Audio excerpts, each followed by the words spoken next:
खबर का रुख हम करेंगे और आपको बता दें कि मुंहतोड़ जवाब तो दिया गया है ऑपरेशन सिंदूर के जरिए, लेकिन इसी ऑपरेशन पर इस वक्त की बड़ी खबर आपको बता दें 11 बजे तक ये ब्लैकआउट रहेगा, मॉक ड्रिल जारी रहेगी, लेकिन भारतीय सेना ने पाकिस्तान को सख्त चेतावनी दे दी है।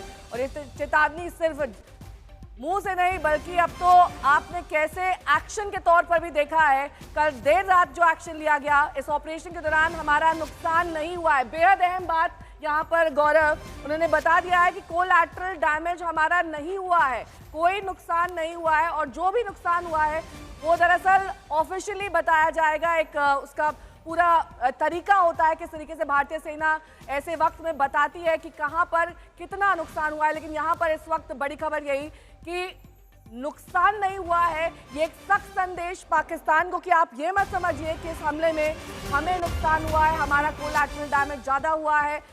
भारतीय सेना ने पाकिस्तान को ये सख्त चेतावनी दे दी है।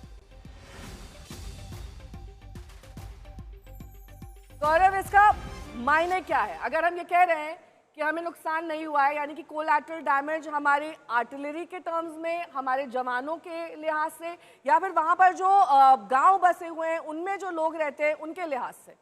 देखिए, यहाँ सबसे महत्वपूर्ण बात यह है कि पाकिस्तान आज सवेरे से अपनी संसद में, अपनी प्रेस कॉन्फ्रेंस में उनके रक्षा मंत्री, उनके प्रधानमंत्री, उनके आईएसपीआर के डीजी वो अनर्गल बातें कर रहे थे। वो ये कहने की कोशिश कर रहे थे कि भारत को बहुत ज़्यादा नुकसान पहुंचा है, खासतौर पर लड़ाकू विमानों को। और अब भारतीय सेना ने सिरे से पाकिस्तान के इस बात को झुठला दिया है, इसे गलत और झूठ करार दिया है। भारतीय सेना ने एक बहुत बड़ा ऑपरेशन, सेना, नौसेना और वायुसेना ने एक बहुत बड़ा ऑपरेशन किया। मैं आपको इसका एक छोटा सा उदाहरण देना चाहता हूं। जब बालाकोट पर एयर स्ट्राइक हुई थी तो 12 भारतीय वायुसेना के लड़ाकू विमान अंदर घुसे थे और 36 उसकी सुरक्षा के लिए हर ओर थे। इस बार सोचिए, वो एक ठिकाना था, इस बार 9 ठिकानों को निशाना बनाया गया, और न केवल पाक अधिकृत जम्मू कश्मीर में बल्कि बहावलपुर और मुरीद के पाकिस्तान के पंजाब सूबे में। यह दिखाता है कितनी ज्यादा वायुसेना के विमानों की संख्या और S-400 सिस्टम्स को तैनात किया गया था।